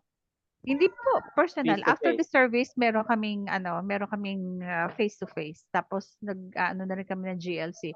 Pero ang daming room doon na nagkagamitin. Ay opo, hanggang 6th floor, nasa 6th floor kami. Every floors merong may mga grupo. Pero I'm very thankful. Sinasabi ko naman sa kanila Sabi ko ganyan, sa JCM, I was never judged. kahit ang aking ano yung may pangangalunya o adultery, I was never judged. And I saw the sincerity and love from that church. Kaya I can never leave them. Yun ang Mm-mm. binibigyan kong testimony. Kasi sa CCFD, because it's a big church, Mm-mm. maraming na-entice. Nasabi mo nga, di ba, pumapasok kasi maganda ang church, maraming tao, Yeah, yeah. sosyal, o di ba? Marami artista. Ores, maraming artista. Pero ang sinasabi ko nga sa kanila, sometimes God will put you in a place na sabi ko nga sa Kish, Iran, which is a very extremist Muslim country. And yet, sabi ko, doon ko na-fulfill yung hunger ko na hindi ko alam na meron ako. Sabi ko, yung mga small churches like JCM sa Dubai, sabi ko, you will be thinking na kukunti lang ang tao to. Pero sabi ko, doon mo makikita yung flourishing, yung paglago individually. Kasi you are, kumbaga sa hindi mo makikita yun sa big churches kasi marami. Pero kapag kukunti lang kayo, doon mo makikita kung itong tao to yumayabang o hindi. Yumayabang pala. Mm-mm. Okay, Kaya second to kaya the nila last. ini-encourage nila yung small groups. Ano po? Kaya nila ini-encourage naman yung small groups. Yes po. Oo. Totoo. Small groups talaga na parang dapat nga 12 members lang dapat kasi pag sobrang dami ika-13 yung yung D leader. Parang disciple ni Jesus. Okay. Now, second to the last na tayo, standing the test. So as renewal happens, opposition is inevitable and our resolve is tested. So yun na yung sinishare kanina ni Sister Jo, yung sa king of Assyria. They rose up also against Hezekiah during that time. So yun yung part of his reign. Press please.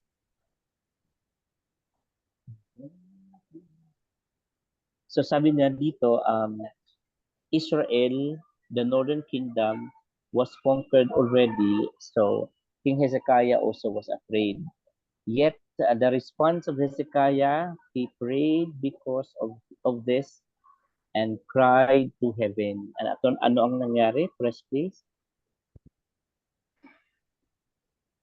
Okay, sabi dito sa pinaka-last, in all this, God provides encouragement through the prophet Isaiah, 2 Kings 19, and miraculously saves Judah from the Assyrian. So, miraculously yan. Talagang the proper response to such kind of thing sa buhay natin, either personal man yan or in a corporate responsibility or in a country, is prayer. Kaya nga, siguro po, this time around na yung boses natin para nakakontain lang dito sa ating online na Bible study o pag-aaral ng salita ng Diyos. I was being challenged just this week, because I was suggesting, especially nung nakita natin na sobrang dami ng tubig na dumadating sa Marikina, and the proposal to construct a dam sa Rizal ay hininder pa o hinadlangan pa kasi nga sabi ng mga aborigines, kapag mag-construct kayo ng dam na sobrang taas, maraming mga inhabitants doon talaga ang madi-displaced. So also the forest area, yung maraming mamamatay din. So ang sinabi ko dun sa isang sister na what if kung mag-construct na lang kaya sila ng ng dam na ladderized na yung mula baba may dam tapos naman dam, di ba yung parang Panama Canal na paunti-unti tapos maraming dam nang sa ganun maraming catcher ng water, di ba? So we have to be part of it na kailangan yung voice natin marinig din. So I'm looking for I think an email na we can participate with that. But going back to our topic here, sabi dito, there are two questions, and I think Sister Fe can read the two questions along with the suggested advice unto us. Sister Fe? Okay. When voices arise to challenge our faith, how do we respond? Stay strong within your faith by walking by your faith, what you are believing God for, and what He promises all who trust Him. Magandang Second. advice yan para sa atin, especially kapag nasa situation tayo na alanganin. Second Po, how quick are we turn to God in prayer in our battles? How do we ensure God is first choice and not last resort?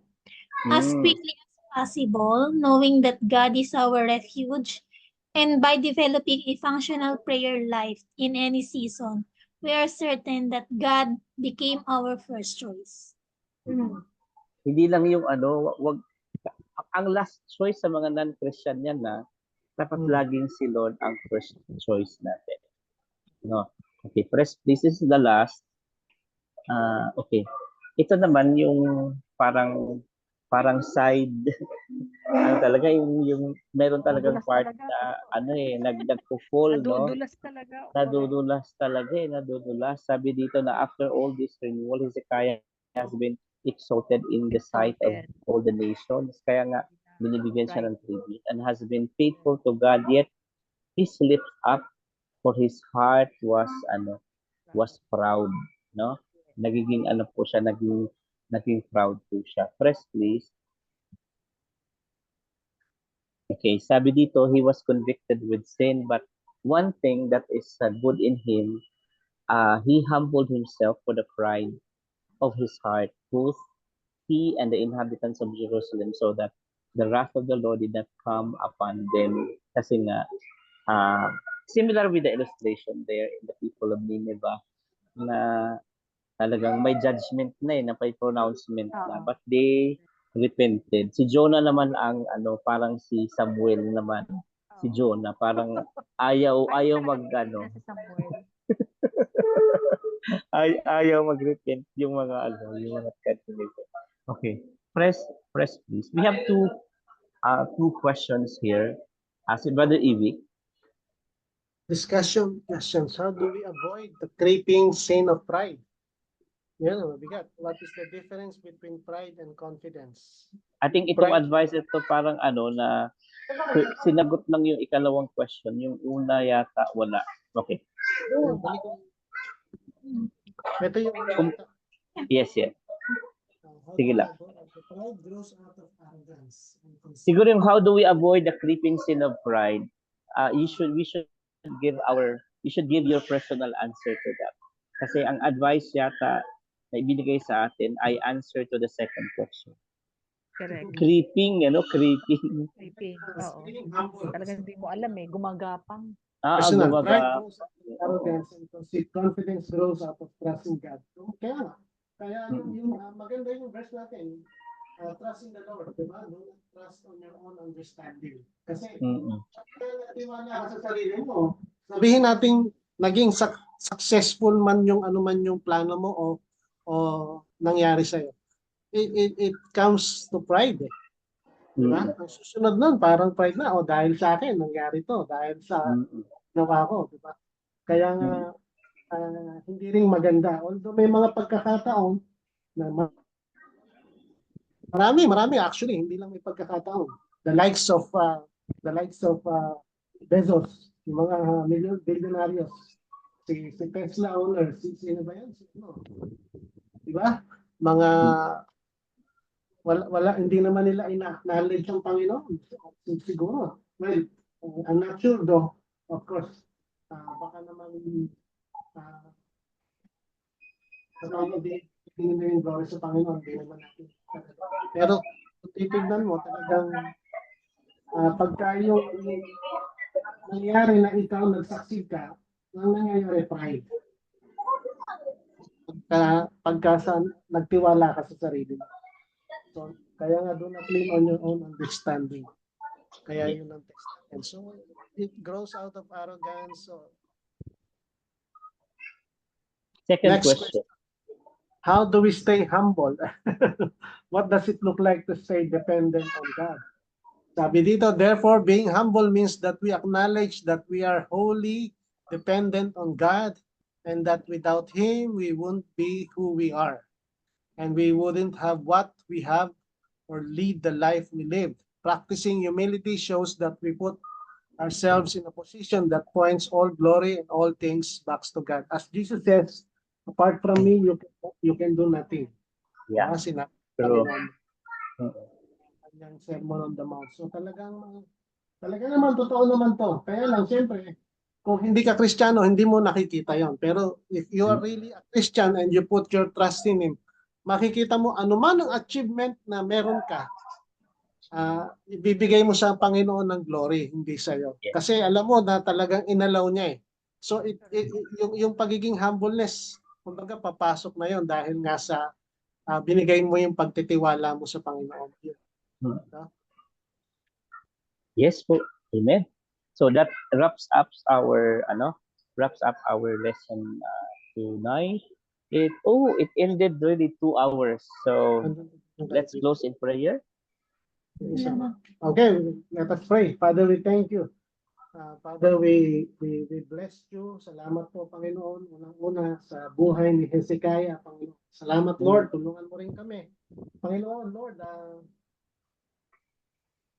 salamat sa patuloy mong pagbibigay sa amin ng opportunity na makapag-aral, Panginoon. We also pray, Lord, na kami man, Panginoon, ay nagkakasala, nagiging prideful, Panginoon, na there are times na we're not aware of it, sometimes we're aware of it. Yung grace, Panginoon, sometimes ay nababaliwala namin. Lord, tatagpuin mo kami. Help us to be aware of it. May confess namin sa iyo, katulad ng ginawa ni Hezekiah, Panginoon, yung mga bagay na yun.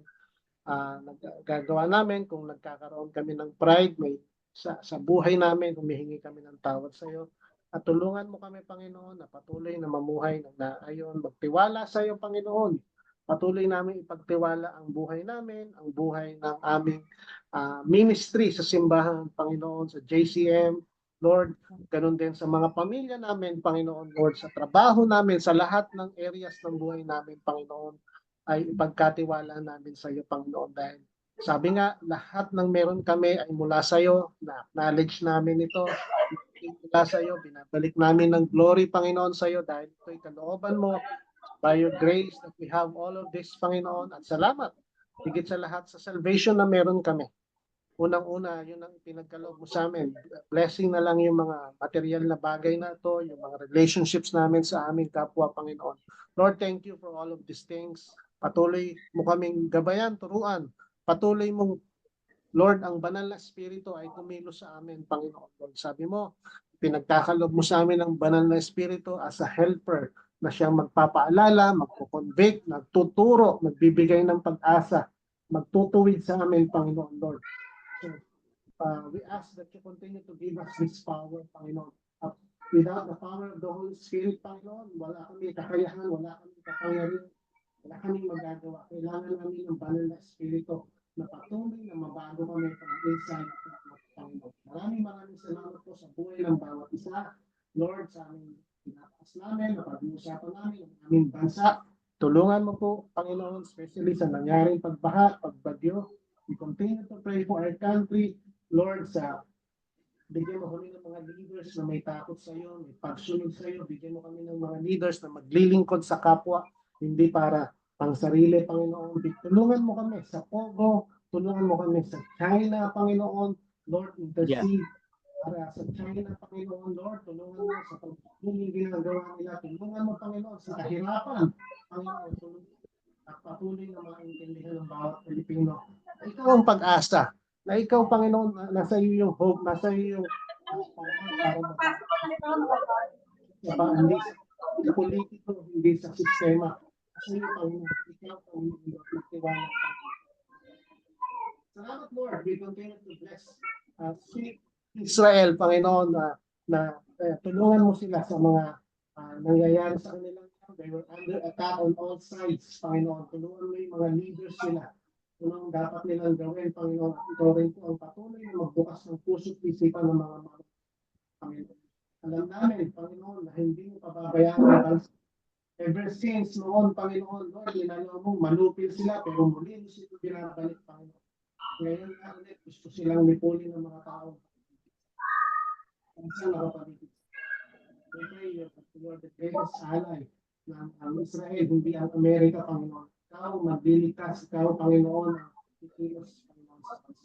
Salamat po, Panginoon, sa buhay ng bawat isa, especially si Pastor Sir Josie, bigyan mo kami ng masarap na pagtulong sa amin, i-regain mo yung kalakasan, yung strength, yung healing na kailangan, and help us to continue to trust in you in every aspects of our life. Magtiwala kami sa iyo. Salamat po, Panginoon. Sa iyo namin, Panginoon, binabalik ang papuri at pasasalamat and glory and honor and power belongs to you. In the name of Jesus, we pray. Amen. Amen, amen. Okay. Matutuloy ba ang pictorial ngayon? Ewan ko kay Badet. Tanggalin na Announcement muna. po na pas. Announcement pala. Okay, next week, sino ang magpapa-exam? Sister Badet. next week. Sister Badet. Okay. So, praise God. At ayun. Picture Badet. Matutuloy lang pa picture kasi nung hindi natuloy ang Huwag mo na pa-picture, po ang dami kayong kong umalis. ang dami kong sinend na slide. Pero wala yung picture natin, Pastor. Wala yung picture, okay lang. Marami kong Sige sinend po. na slide. Sige po. 1, 2, 3. Smile. Teka lang po. Huwag mo na kayo Tingnan mo kung maalis. kailan naka-smile. Teka lang po. Ay, teka. Wait lang po.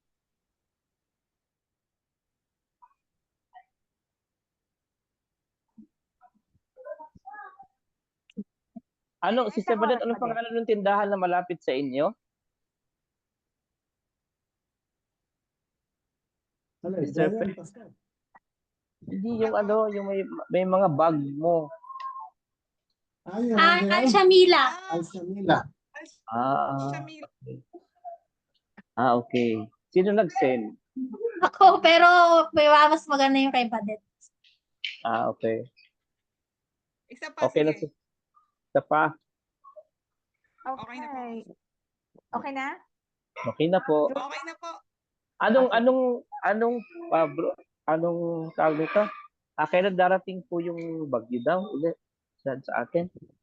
Nakasakay na po ng eroplano on the way Ano na. Hindi, babagsak daw sa Bisayan. Pero sa Samar. parang sa Bisayan, part. Okay. Okay po. Okay. God bless. Bye. God bless. Bye. God Good bless po. morning.